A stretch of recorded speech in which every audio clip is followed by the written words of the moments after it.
Good evening, good afternoon, and good morning to all of you who are joining from around the world. Thank you again for joining in for another exciting talk for the JHU-IITD Smart Seminar Series.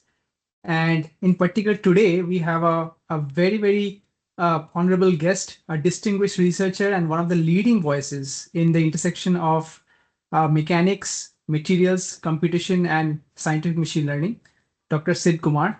He's an associate professor at TU Delft and is jointly appointed in the Department of Material Science and Engineering and the Faculty of Mechanical Engineering. So just to give you a brief background, Dr. Kumar leads the mechanics, materials, and the computing group at TU Delft, where his work advances the frontier of how we understand, model, and design materials. He has received his PhD in aeronautics at Caltech, followed by a postdoctoral fellowship at ETH Zurich. And before that, he completed a dual MS degree from Caltech and École Polytechnique in France. And if I'm not wrong, he's also an alumnus of IIT Delhi. So a proud moment for us. His scholarly contributions have earned him several prestigious recognitions, including the Dutch Research Council, or in short, NWO Venny Award, the Foster and Coco Stanblank Fellowship at Caltech, and the Paris-Saclay Fellowship at École Polytechnique. So his work lies in the cutting edge of computational material science, inverse problems, and physics-informed machine learning. And in today's talk, he's going to be talking about neural constitutive models. And as he has titled it, Go Bird. So with that, we are really excited to actually listen to you. Over to you. Thanks a lot for joining in. Yeah, thanks, Arji, for the nice introduction. So I had a very long title to start with, but I thought of keeping it short. So if you're not familiar with the Gen Z language, then GoBur means making it really fast. First of all, thanks to all the organizers for the invitation, and I'm happy to share what we have been working on in the past 4 or 5 years. So I'd like to start off with a quick introduction on how or where we are in constitutive modeling. So classically, constitutive modeling is about understanding material behavior. We usually do some kind of a uniaxial tension test, for example, with a uniform dog bone sample, collect sparse 1D or 2D stress strain data, and basically assume a simple parametric model which has certain parameters that we calibrate using the said training data. But it has its own challenges. If you're dealing with a uniform sample, it has very simple deformation mode, so you're not probing complex strain states to get a high fidelity data. More importantly, since we are talking about fitting stress strain data, but at the same time, we have a big challenge, which is how do you even measure stress data, or specifically stress tensor? You can measure single forces or boundary average projections of forces, of stresses. So these will give you 1 or 2 entries of your stress tensor, but not the whole tensor. At the same time, you're talking about fitting stress tensors to strain tensors. So we don't really have a way of capturing these tensor data for our fitting process. And lastly, if you're assuming parametric models, then you introduce modeling bias. You may have to deal with limited expressibility and so on. So what's changing let's say in the past 5 years with arrival of new technology, especially data-driven machine learning methods, we're now looking at using full field imaging for complex strain fields. This, to some extent, has already been done for the past 20 years, but now a new flavor of machine learning is enabling new advancements that were not possible before. More importantly, we're now looking at stress versus strain, or strain versus stress manifold. So we're not just looking at projections of stress tensors, but rather the whole manifold to manifold learning. And lastly, we're replacing these simple parametric models with neural constitutive models, or NCMs in short, because they reduce the bias and offer high expressibility for learning complex stress strain data. Okay, so that's the general helicopter overview of constitutive modeling in 2025. But what I would like to focus on from our side or our group is three aspects of neural constitutive models, or NCMs in short. The first one being how do we train them? And I'll introduce a framework here called NN-Euclid. The second one is going to be how do you create foundation NCMs, or NCMs that can be generalized to a very wide variety of materials and material classes. And here we'll talk about a framework called Hyper-Can. And the third one is going to be about deploying NCMs in, let's say, finite element simulations. And here we introduce a framework called Comet. So I'll start off with NN-Euclid, which is focusing on training neural constitutive models. So if you look at the world of NCMs, there's a lot of variety of different inputs, outputs, and architectures. On inputs, you can have different choices such as strain invariance, principal strains, deformation gradients, Cauchy green, and so on. The list is endless. And similarly, on the output, you can either predict stresses, you can predict strain energy densities, plastic potentials, and so on. Again, choices are very wide. People have been doing this for hyperelasticity, viscoelasticity, plasticity, multiphysics, and so on. And similarly, a whole variety of different architectures are out there, from multilayer perceptrons to neural ODs, Bayesian networks, and so on. Of course, we can get into the individual details of these models, but that's not my point. We want to look at them in a holistic view. So the first thing is, how do we make these NCMs obey certain physical laws? So here we are, here I will show you some example for hyperelasticity. There are multiple, again, flavors to it. People have introduced these physical constraints for plasticity, viscoelasticity, and so on.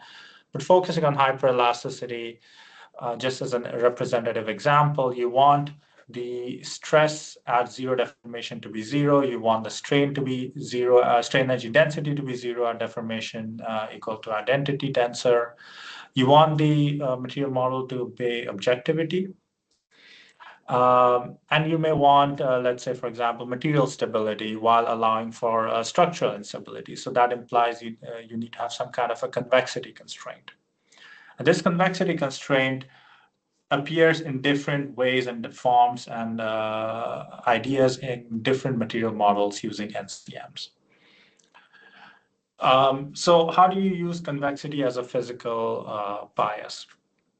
So you can reduce this question down to a more implementation-focused question, which is how do you make a neural network, a general neural network whose output is y, input is x, such that y is always convex in x? To solve this, we can look at two mathematical tools. The first one is the principle that if f is a function that is convex and g is a function that is convex and monotonically increasing, then the composition of g of f will be convex. The second tool is basically an activation function that is increasing. Case, let's look at soft plus. Using these two tools, if we now look at a simple feed-forward or multilayer perceptron kind of a network, we pick a linear layer. A linear layer is nothing but f equals ax plus b. The activation function then acts as a composition g.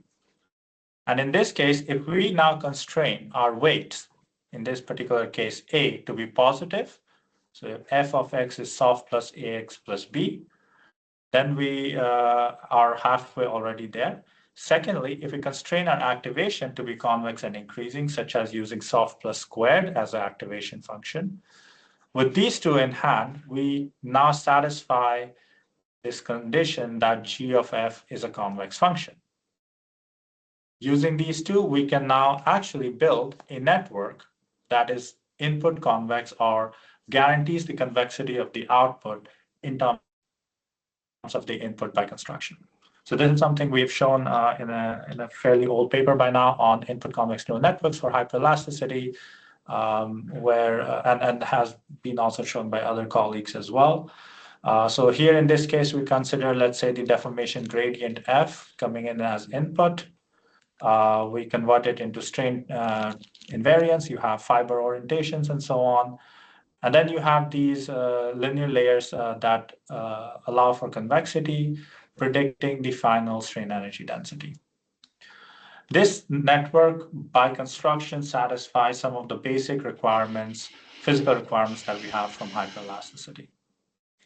You also don't have to do these with MLP. We've also done this recently with Kolmogorov-Arnold networks. These are fairly new architectures that got a lot of attention last year. Not sure where this is going, but at least it was a nice take on a different architecture for these purposes. So here, instead of using linear layers and soft plus, we based activation functions that are trainable, which allows for higher expressivity. But anyways, now let's come back to the bigger picture of training. So let's say you do an experiment, a uniaxial or a biaxial tension, but instead of having a homogeneous specimen, you have a specimen with, let's say, a hole in the middle. This hole basically gives you a heterogeneous strain distribution in the specimen. Maybe you have a load cell at the top, which gives you reaction forces. You can place a camera that gives you displacement data. And from this camera and the displacement data, you can compute the strain fields. But what you don't get is stress fields. So the question is, firstly, how do you measure strain as stress tensors or stress fields? Like, how do you train a model if you don't have these things? More importantly, how do you get this high dimensional stress strain space? But we note that actually by having a hole and having a heterogeneous strain distribution with just one specimen, you're actually generating a wide variety of diverse strain states. The question now is, how do you actually get the stress labels? So to answer this, we created a framework called Euclid, which stands for Efficient Unsupervised Constitutive Law Identification and Discovery. We've done a lot of work in this direction with different approaches, but today I'll talk about the neural network version of Euclid. So again, with the same setup with a biaxial, just as an example, like a biaxial specimen with a hole in the center, for example, you're measuring the displacement field and global reaction forces. You take the displacement data, we can mesh the displacement data to get displacement fields. From there, you can compute the strain fields by differentiating. Pass the strain fields through your NCM, which gives you the strain energy density and the stress. Get the stress fields as a guess. And now, instead of training against stress labels from a supervised data, which is non-realistic or what we don't have access to, we instead use physics to guide our learning. So we say that whatever stress fields we predict as a guess must be such that the linear momentum balance in the specimen must be satisfied. More precisely, we satisfy the weak form of the linear momentum balance. This essentially translates to basically minimizing the force residuals at the internal degree where we have reaction forces. The sum of the internal forces must balance the reaction force. So using this linear momentum balance as a constraint, we now go back and train the NCM without using any kind of stress labels. So to give you a simple validation example, we start off with a synthetic data set based on Arruda-Boyce model, which has a fairly complicated, strain energy density function. But more importantly, we learn the strain energy density using neural networks without using the stress data, just like I said, based on full field, realistically measurable data, as well as the reaction forces. And we're able to recover, in this case, the true strain energy density shown in blue and the recovered one in the red, and we see a very good fit. The validation doesn't stop there. So we want to also check how well it generalizes. So we train the model on a training specimen, which looks like this, a square plate with a hole at the corner. And we learn our NCM model, basically. And then we validate it on a different specimen with a completely different geometry. In this case, it has two ellipses. So what you see on the left is the ground truth simulation using finite elements and the true Aruda-Boyce model. And on the right side, you see the neural network-based Aruda-Boyce model and the finite elements giving the same simulation results. Just keep in mind that this was also added, this was considered together with noise in the displacement data as well. To test the generalization, what I've done here is you have the strain invariance, so I1 versus I2, for example. The training specimen, the strain states in the training specimen are shown in yellow here. The strain states in the validation specimen are shown in cyan, and a bunch of other test deformation cases are shown in blue, pink, red, and green, and so on. So what you see is that the strain states barely overlap with each other across the training and the validation cases, which means that we're well generalizing beyond the training data. We're not simply reproducing the stresses for the strains that were already in the training specimen. Okay, so that was all about training NCMs. I want to switch gears to talk about foundation NCMs, or how can we have NCMs generalized to a whole class of materials. So here I'll talk about architected materials or metamaterials, but just keep in mind that the idea generalizes to any kind of material class. It could be biotissues, it could be composites, it could be polymers, for example. So in case of metamaterials, it presents a very intriguing case because you can have different lattice architectures. You can have different topology and geometry that give rise to very different effective mechanical properties. So an interesting problem in metamaterials is that you have to now deal with multiple scales. So let's say you have a huge 3D printed metamaterial specimen. In this case, we call it the macro scale.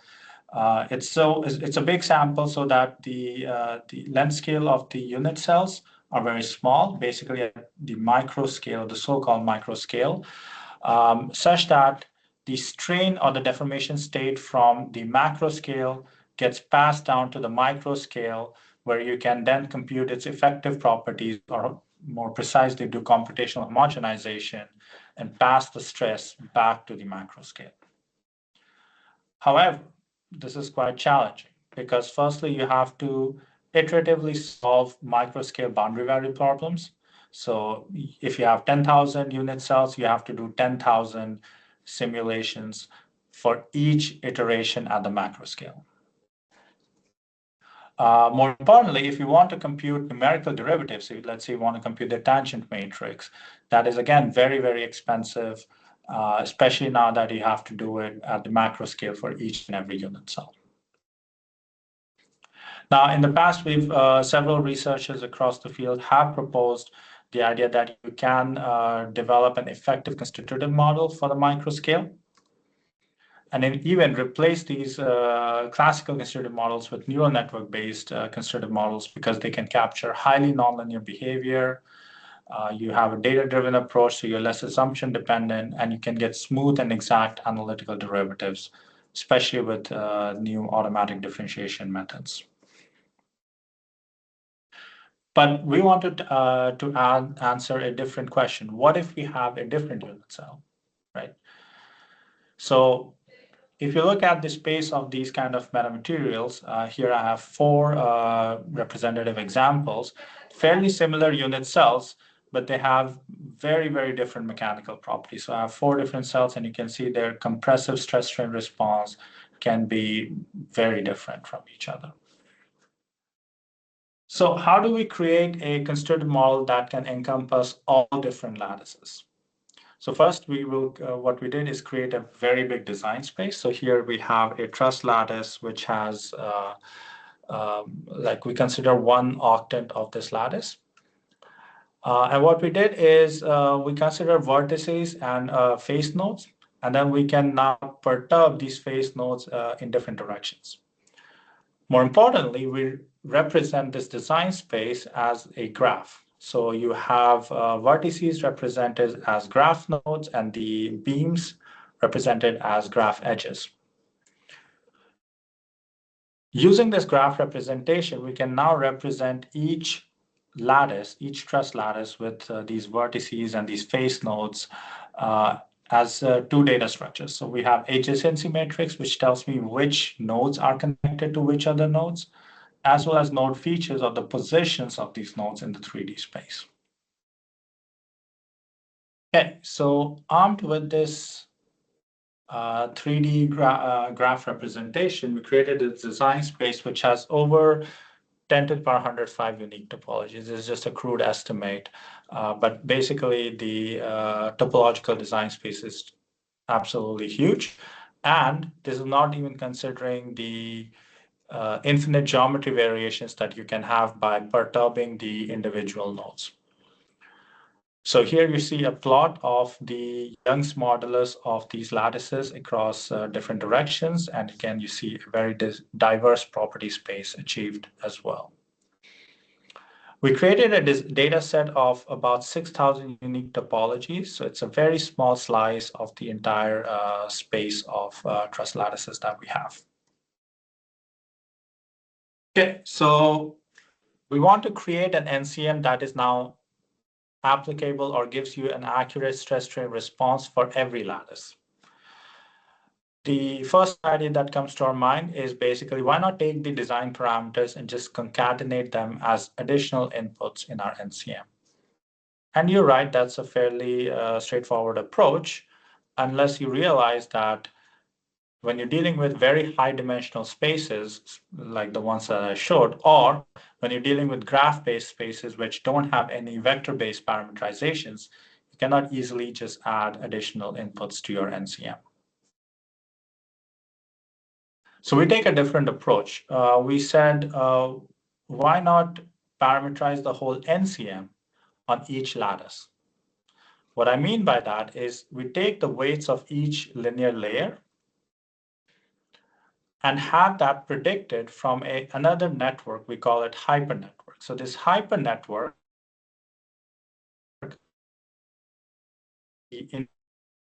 as an input and outputs the weights of each of the layers of the actual constitutive network.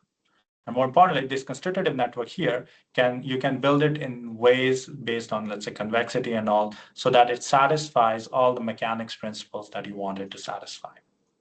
So the hypernetwork dynamically adjusts the weights of this convex constitutive neural network as a function of the design parameters. How do we train it? We take the input lattice, we pass it through this hypernetwork, which predicts the weights of the constitutive neural network. This constitutive neural network, you can then throw in any kind of strains that you want. It gives you the strain energy density or the stress. Compare that with the data that you have, and then go back and train the hypernetwork. So the key point here is that we're not training the constitutive neural network. We're only training the hypernetwork. The hypernetwork controls the weights of the constitutive neural network. So let's try to test whether this idea works or not. We call this HyperCAN or hyperconstitutive artificial networks. So we start off with a training data set, and we will see how it performs in unseen loading scenarios. We will see how it performs to unseen lattice structures. And finally, we will see how it performs in completely unknown domains when you have both unseen truss structures and unseen loading scenarios. So to talk about the unseen loading scenarios, what we do is we have our training data. So in the training data, we load our truss lattices with simple shear and uniaxial biaxial compression. So in the strain invariance here, you see all these triangle points are the strain states that we have in our training data set. Then we randomly sample a bunch of different deformation states that are going to be part of the test data set that we have not seen during training. And you see that these train states are completely different from what we have in the training. So these are used for training, and these are used to test the generalization. And so here you see an unseen loading scenario representative example. So you have the stress lattice that's deforming quite a lot. The dotted points are the true ones, and the predicted ones are shown in solid lines. And you see that we have a very good match. But more importantly, keep in mind, we're not predicting just the compressive stress strain response. We're actually predicting all the 9 entries of the stress tensor. So it's a whole constitutive model and not just, let's say, a compression or a shear response that we're predicting. Let's see how it performs for unseen truss structure. So this truss structure was not part of the data set.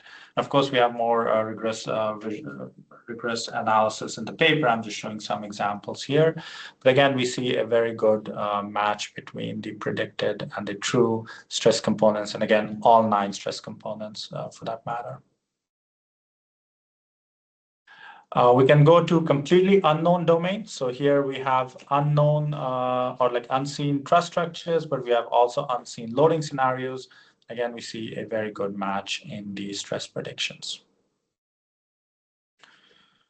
So where is this useful? If you want to do a multi-scale simulation, let's say you want to do a topology optimization or just a multi-scale simulation of a very large structure. So you can have full-scale models with millions and billions of individual trusses, or you can replace this with a continuum simulation with a very coarse mesh, but each continuum element here, the constitutive response is given by an NCM corresponding to the constitutive behavior of the lattice that is there at that point. So in this case, the deformation gradient comes as input to the NCM, and then the NCM gives the stress back to the macro scale for the simulation. So here we did a multi-scale simulation using these NCMs, and the dotted points are the neural network-based continuum simulation, whereas the solid lines are full-scale, fully resolved beam simulations. And again, we see a very good match across very different topologies. Okay, so that was about foundation NCMs or hypercans. And like I said, it is not limited to truss lattices. It could be also tissues or composites. The idea being that we want to predict stress strain as a function of a wide variety of material in a particular class. So combine this with an enucleid, we now arrive at the third part of this talk, which is deploying NCMs, or the framework that we called COMET. Okay, so what is this about? So once you have trained these NCMs using an enucleid framework, let's say using these hypercans for a wide variety of materials, whatever that be the case, now you want to deploy it in, let's say, a finite element simulation. But unlike the analytical, simple material models that we are conventionally used to, we realize that NCMs have very big and slow compute graphs, especially if you want to compute stress and tangents of your constitutive model. So to just get a quick idea of this, this is from a simple FE simulation in C++. And what you see here, the red line is the total runtime across a different number of elements in the mesh. And the blue is the assembly, and the purple is the linear solve. And we actually see that when using an NCM, the compute graph is so big and slow that actually the assembly becomes the computational bottleneck than the linear solve. And that should never be the case. Linear solves should usually be the bottleneck, not assembly. And that's simply because your constitutive updates are very, very slow. We can take 2 different ways to solve this. So the first option is we can go with finite elements in, let's say, Python. Why Python? Because machine learning, constitutive models, all of these things are usually, at this point in 2025, pretty much done only in Python. You have frameworks like PyTorch, TensorFlow, JAX, and so on, which allow for batched NCM evaluation. So you can batch a bunch of strain states, evaluate the stresses for all of them at one go. You have automatic differentiation engines built in already. So these are very good if you want to implement finite elements in Python. But at the same time, Python is extremely slow. Finite elements in Python is not scalable. You cannot fully implement all functionalities of finite elements in Python, in PyTorch and TensorFlow. Can do some things, but not everything that you need for a proper finite element software.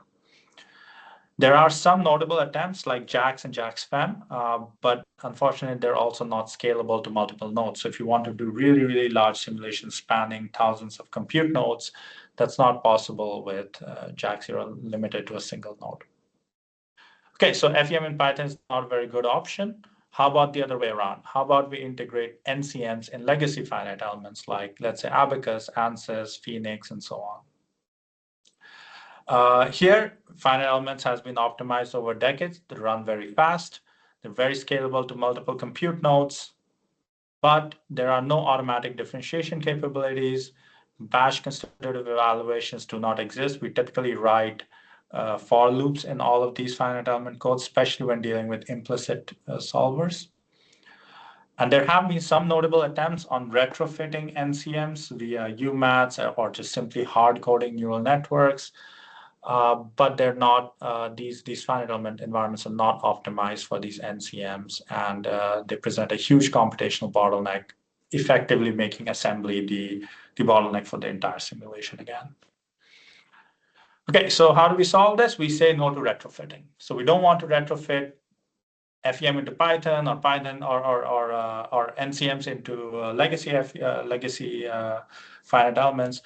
We reimagine FE architecture from the ground up for NCMs.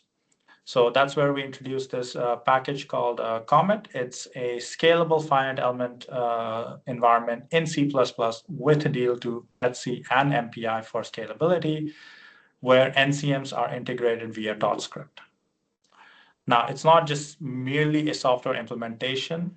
If that was the case, I wouldn't be presenting it here. We also need to do some fundamental algorithmic changes to be able to integrate NCMs into finite elements in an optimal way. So what do we do? So let's first look at the retrofitting case. So you have some kind of a mesh, let's say, and you have different elements. For each element, let's say you have deformation gradient, you have some structural vectors, maybe some other internal variables for that element. You pass it through a NCM, predict the stress and the stiffness, and then you start your for loop. You go to your next element, you do the same NCM evaluation, and so on. Now, if you're familiar with computer architectures, we should always avoid for loops because they are slow. Let me first introduce the solution, and then I will come back to why for loops are slow. So the solution is actually we store all the strains in arrays of fixed batch sizes. So we take all the different elements, and instead of them having them as like isolated individual data structures or objects that are not sharing anything with other objects, what we do here is that we store all the deformation gradients and structural vectors and state variables and so on in big tables.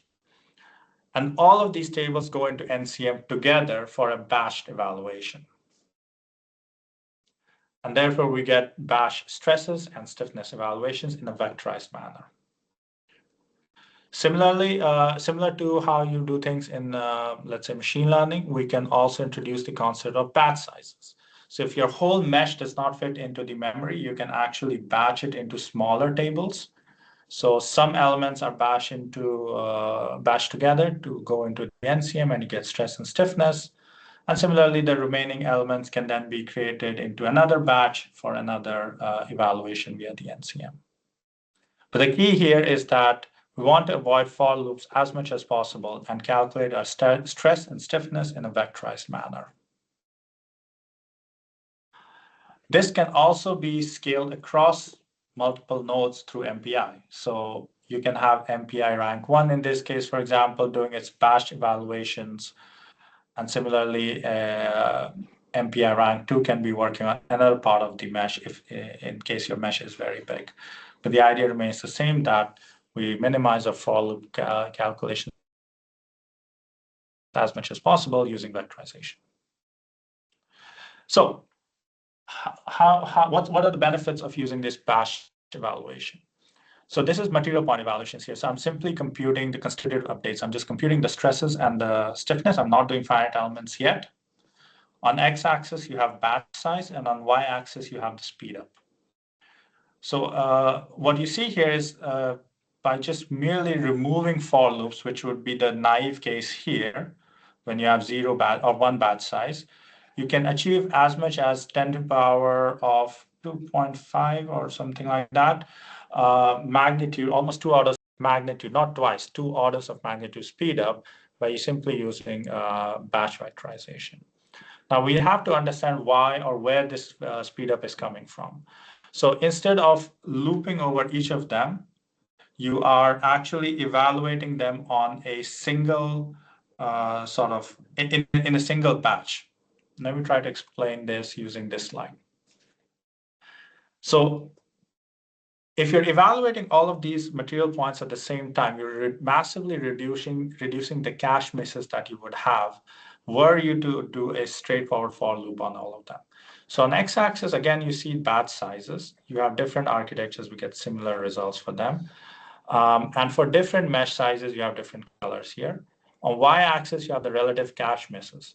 And you see as the batch size increases, the cache misses go down by as much as 2 to 3 orders of magnitude. This basically follows the whole paradigm of SIMD, or single instruction multiple data. So because you're processing all points could already be in your cache, and therefore it reduces the time it takes to load the data from your memory. Moreover, you're also reducing kernel launch overhead. So every time, if you were to loop, every time you would have to call on the neural network to do the evaluation. Whereas if you batch them, you just call it one of the neural networks, and if you have a batch size of 1,000, you minimize 999 calls to the neural network. What we also notice is that these performance gains are similar across different NCM architectures. So we tried very, very different architectures here, and we observed similar results. There's another trick up our sleeves, which we call CGO, or compute graph optimization. So with NCMs, we need to compute first and second derivatives for the stress and the stiffness. And canonically, this is done using automatic differentiation. We do this because tensor calculus is hard. AD, or automatic differentiation, is efficient, but it's black box. It prevents potential computational optimizations. It requires multiple passes over the computational graph, and it can be very computationally or RAM intensive for large graphs as well. Can we do better than AD? Yes. How? Actually, just do the hard, difficult tensor calculus. So I'm not going to present the whole math here because it, again, like I said, it's difficult tensor calculus, but you can actually modularize the math in a way that we know the derivatives, or the first and the second derivatives for each layer and so on. It's not hard coding for every single weight for every single layer, but in a smarter way, we can modularize it such that you don't have to do AD for stiffness and stress calculations. The result of that is you need to do only one pass over the computational graph, and you will have both stress and stiffnesses for free at the same time. So let's see how vectorization and CGO together work. So again, this is material point evaluations and no FE yet. And we see that we achieve about 3 orders of magnitude of speed up in constitutive updates using vectorized and CGO together. So, and this is for different number of material points. And basically the result does not depend on how many material points you have. That said, we do have an optimal batch size depending on the computer specifications that you have at hand. Okay. So now that was material point evaluations, no FE, but now let's look at how all of this translates into finite elements. So with Comet, we tested this. I already said it's a C++ code base. We're testing it single core CPU only simulation with a hyperelastic NCM, and we're using a linear solver from PETSI, that's state of the art. We're simulating a cube that is being stretched and twisted at the same time. So here you have 3 plots on different batches. On y-axis, you have the overall speed up for different number of material points or elements as the mesh is refined. So what we see is that due to vectorization and CGO combined, we achieve about 800 times speed up.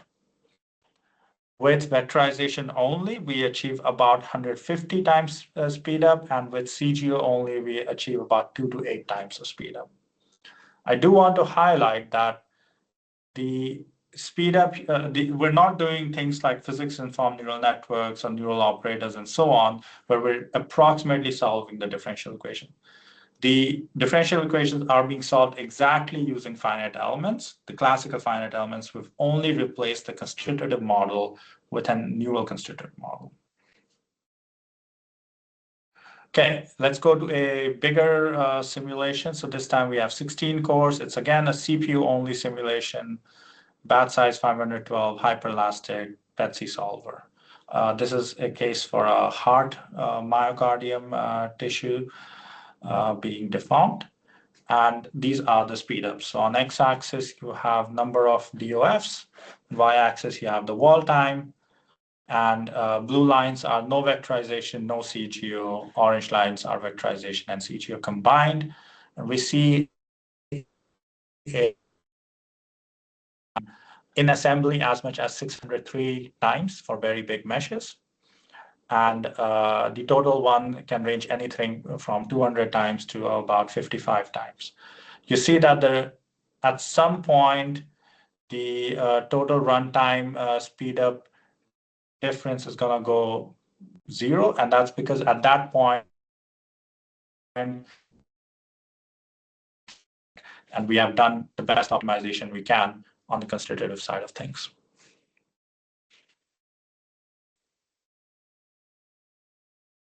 Things up, we started by talking about how to train NCMs with the NN-Euclid framework, where we did not have stress data. Just using realistically measurable force data and full field imaging data, we can train our neural networks to approximate the constitutive behavior. We then talked about foundation NCMs or HyperCAN, where we can train these NCMs to predict stress-strain response across wide variety of different materials. They could be anywhere from truss metamaterials to tissues, composites. Really, the choice is yours. And then the third one is how do you deploy these NCMs in finite elements? But instead of retrofitting, we use clever algorithmic implementations such as vectorization and CGO to have orders of magnitude of speed up in finite elements compared to legacy implementations. So that pretty much wraps it up. The works that I presented were basically spread across these 3 papers, which were done in collaborations with ETH at Zurich as well as Perlin Group at TU Delft. I also want to highlight the lead researchers, PhDs and postdocs who led this, all of this fantastic work. Also, we are releasing Comet as an open source software for finite elements using NCMs.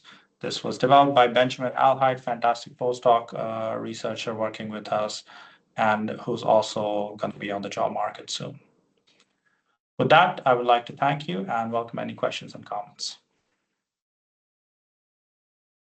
Thanks a lot. Great presentation and very nice things to learn about. I'm sure that there will be a lot of questions. So yeah, I think Somita already has a question, I think. Yeah, thank you. Thank you, Sid. Yeah. Thank you, Sid, for this amazing presentation. You're welcome. I do have a lot of questions, so probably I'll limit it to 1 or 2. So with your NN Euclid, you mentioned about the generalization. And at one side, I think you had the tensile curve, and the other one you had the shear curve. So I was wondering, you just trained it with tensile data, and you were able to generalize on shear, under shear loading also? Yeah, so that's a good point. So we're actually not Load, let me go back. Yeah. Okay, maybe let's go with this one. So we're not actually loading. We're not when we load, we have a specimen with a hole in the middle, Mm-hmm. right? What that does is it creates all kinds of heterogeneous strain distributions, not just tension. So Mm-hmm. around the hole, we will have some stress, some strain deformation, some shear strain deformations, combination of shear and tension, and so on. So in reality, when we look at the strain states, which is in this case, you see, if it was purely tension, which would be then these blue lines here. But if you look at a training specimen, it generates a whole variety of uh, different strain states, mixed strain states, basically. So Mm-hmm. that's the whole point. With just one specimen, you can probe a lot of different strain states this way. I see. So with your I2, the plot that you have on your extreme left, your Mhm. training specimen and your validation specimen, they have a completely different like plot. Yeah, So I was yeah. wondering, any insights that you have, like why and how is this generalization working? That's a good point. They're black box at the end, so the short and Okay. simple answer is very difficult to explain. My only bet is that I think the convexity plays a big role. So the convexity kind of just smoothens things out on, or gives us a very smooth manifold that is able to work for a variety of different generalizations. Of course, if your training data were to have very, very different or very highly nonlinear response, I Mhm. think the generalization would break. I see. So, have you tested it? Like, where is the breaking point, or like, have you come across anything like this? So far for hyperelasticity, it's worked. I think the breaking point that we observed was noise sensitivity. So for a fairly moderate amount, the noise sensitivity, the noise can actually increase the ill-positiveness in the problem and give you wrong constitutive models, basically. I see. And probably I'll just ask one more question and leave it to the Mhm, audience. The second model that you showed was for the foundation models.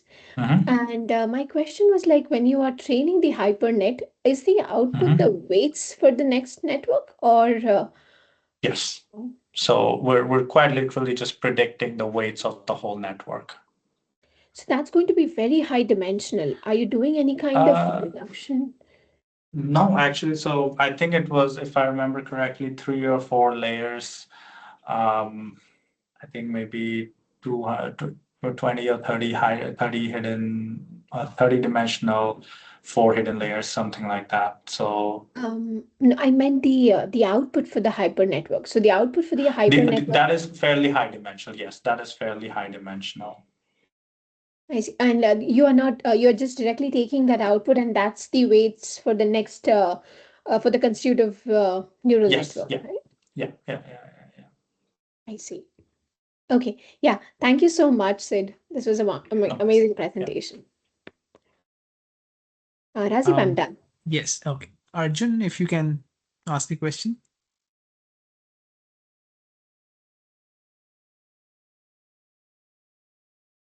Arjun, you there? If not, then Rakesh, you can go ahead. Uh, Thank you for it's a lovely presentation. Am I audible? Yeah. Yeah. So, my question is about you told about that we are measuring strain from the camera, and Mhm, we are not able to measure the stress directly. So then mhm. we are going for the route of like linear that stress prediction will be validated if linear momentum balance will be there. Mhm. So like from strain energy density, can you elaborate that part, like how you are calculating then strain energy density, then what kind of model you are So using? yeah, so we're dealing with hyperelasticity. So we predict the strain energy density. We then differentiate using automatic differentiation the strain energy density with respect to the strain to get the stress.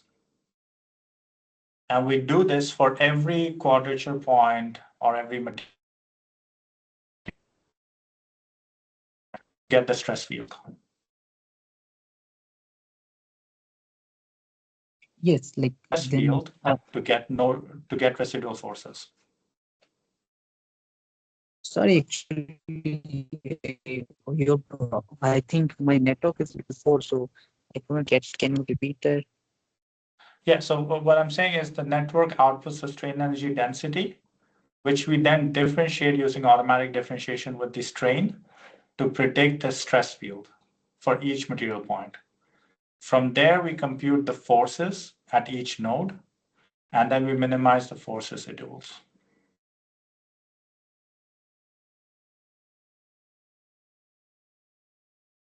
Then we are sigma as a function of strain, and then a model like kind of like sigma is equals to e into epsilon, or what kind of model we are using there? We're using the neural network. We're using the neural network as a model. So you can say that your strain energy density is half times c times epsilon squared. That's a linear elasticity model. We're using a highly nonlinear constitutive model, W as a function of F. Okay, then that C matrix is represented by the neural network, right? Yes, but there is no C matrix. It's a nonlinear function of strain. Okay, okay, okay. Thank you. Okay. Thank you. Okay, so Rajat, you can go ahead with your question. Yeah. Hi, Sid. The presentation is really amazing. Actually, I have a question with this hyper network thing. Like I have used earlier that hyper network for pins actually. So because we know that pins are not generalizable, so that's why we use the hyper network in that scenario. But the problem what we got with hyper network that even though it is trained for different scenarios, but it was working only for that scenarios only, like all these different scenarios only it is working. When we are going for another totally different condition, it was not working well. So is it the same issue you also faced when you are developing this hyper network? I mean, I don't think so, but were you using pins for solving differential equations? Yeah. Pins we have used it for Okay, so yeah, so we haven't checked this in differential equation solving scenario. This is more for learning or approximate the stress strain behavior. So there you have basically a physics-based loss. Here we're using a simple database loss. So I don't know how the hypercan works in a physics-based loss case yet.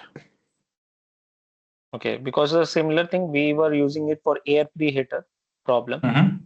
So the air preheater problem, like we have like the pins can work for one boundary condition scenario. So we want to make it for multiple boundary condition scenario. But we faced that even though it is working, for we have trained the hyper network for different boundary condition. But once we go outside of that boundary condition, in which the hyper network is trained, it was not performing that well. So that's the I wanted to know like if you experience that thing, how you handle that. Not, I haven't tried it for those cases, so sorry, I can't share my opinions on that. Sure, no problem. Thank you. Thank you for your presentation. No worries, you're welcome. Yeah, Dibakar, you can go ahead. Hi, Professor. This was a very amazing presentation. Thank you. And I have a very quick question regarding this hyper network. So, uh, can you please elaborate what is the input to the hyper network? Like, is it the same as the input to the NCM? No, so the input to the hyper network is the lattice. The lattice is represented as the lattice is the lattice is represented as the adjacency matrix and the node position. So basically a graph. So that graph comes as input here, which goes through the hyper network, gives you the weights of the constitutive network. Then the input of the constitutive network is the strain, and the output is the strain, energy, density, and stress. Okay, so the parameter of generalization here are F and the lattice, is it? Yeah. If you want to lump the two models into one, then yes, the input are the lattice and the deformation gradient. Okay, yeah, thank you so much for the confirmation. Arjun, you want to ask your question?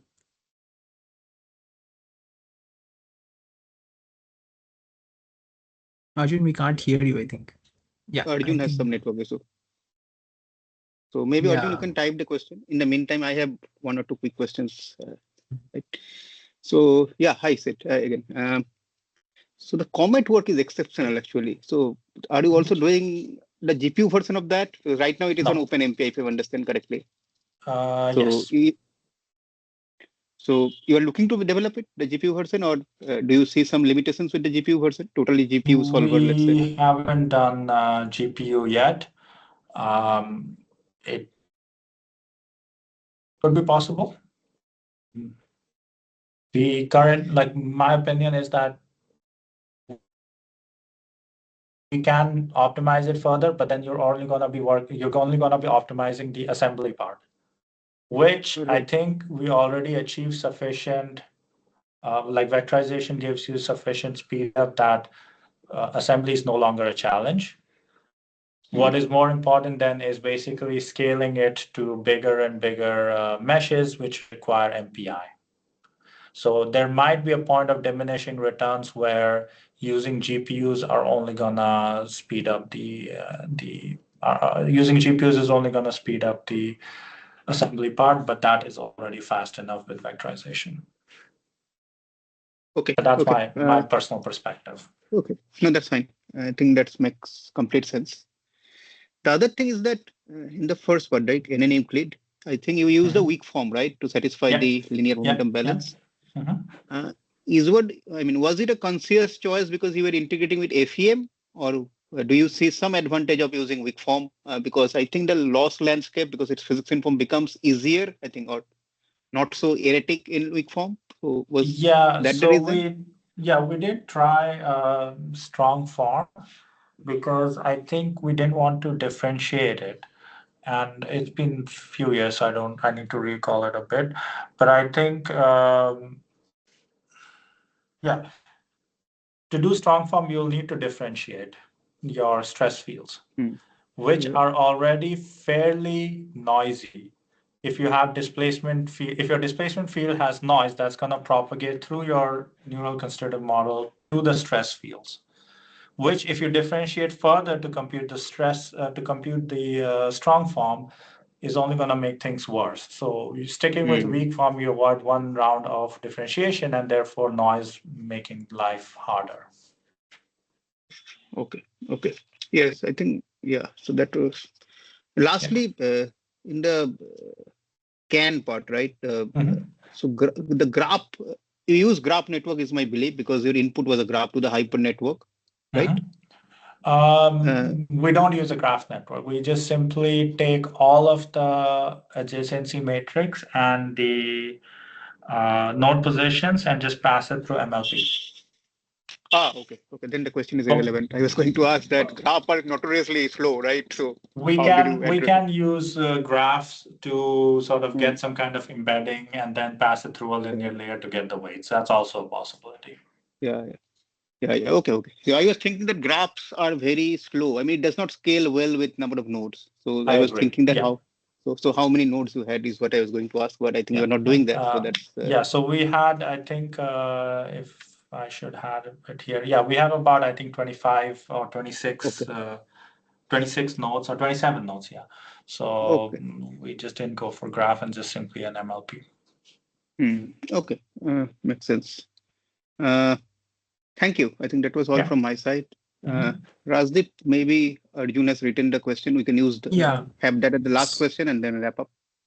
Yeah, Arjun has one question. He says that Mhm. this might be a bit irrelevant since I'm thinking of it from a GPU CUDA point of view, where Mhm. but when parallelizing using MPI, you are batching with halo regions together in order to keep neighboring elements within the same batched instruction, or is it just sequential element batching?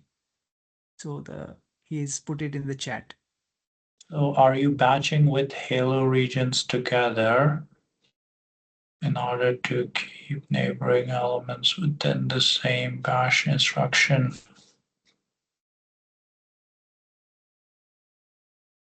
I'm not sure if I understand what's the question here. Arjun, So can you maybe what he's asking is that is there some specific elements that you're taking in a batch, or it doesn't matter? So we let MPI take care of the batching. So the Okay. standard Okay. MPI PET-C framework that gives us the batch, we're not doing anything special from there. Every rank that has those certain elements belonging to that rank, we do their constitutive evaluations in a batch form. Okay, I think that makes sense. That should answer the question by Yeah. Arjun. So yeah, so basically the MPI way of doing things. Yeah. Exactly. And like you said, so essentially we can again use GPU further for each MPI rank, Hmm. but I think at some point assembly is going to be fast enough. Right. That's not an issue. So Siddhant, I have one question. So Mhm. I think in the NN Euclid and Mhm. in this entire Euclid framework, you're using the weak form using finite elements. And Mhm. so when you're actually taking the data, which is let's say the 3D DIC data, Mhm. I mean, it seems that you tend to take the FEM nodes at the locations of the data point, right? Which means that Mhm. the sensors, the data point is actually kind of coupled with the FE nodes. Yeah, so initially when we did this work back in 2022, we used we basically used meshes of different resolution. But we did have some nodes that were in the data and also in the same finite elements. Is that your question? Yeah, I'm saying that if can we also have data? So how do we use the data points which are not coinciding with the finite element nodes? Like, can we kind of uncouple these two? Yes, okay, I get it. So we get the data, which let's say it's at 10,000 points, okay? And then you want to use, let's say, 5,000 points for the finite elements. So you can just simply create a coarser mesh from those data points and just compute the displacement field from those 5,000 points. So you don't have to necessarily use all the points on which you know the displacement for your training purposes. You can use just a subset of them. In fact, you can completely, let's say, ignore one half of the specimen and just satisfy your force residuals on the other half. That's because we're not solving FEM. We're just setting up the same equations as FEM. We're basically computing the force residuals, but I don't have to satisfy the force residuals being zero on some nodes. So whatever nodes I have, I can just mesh them and compute force residuals from there. Okay. Yeah, thanks a lot. Thanks a lot for the wonderful presentation. Thank you. Thank you for the invitation as well. So I think with that, Souvik, do you want to announce anything for the next week? And we really want to thank Sid Kumar for the Yeah, next really week. wonderful presentation, making the time. Yes. Yes. So thank you, Sid, again for taking the time. I think you are coming to Bhubaneswar, right? Or you are giving a talk in Bhubaneswar, right? I was, but I actually there's Okay. some plans changes because of Uh, bureaucratic reasons. okay. So, anyways, I also could not go. I was supposed to go, but I also canceled my plan. But yeah, I was hoping to meet you if I could go. But next week we have Alice Cicirello. So everyone, please join us next week. And again, let us thank Sid for his time and wonderful talk. Thank you, and Thank see you. you.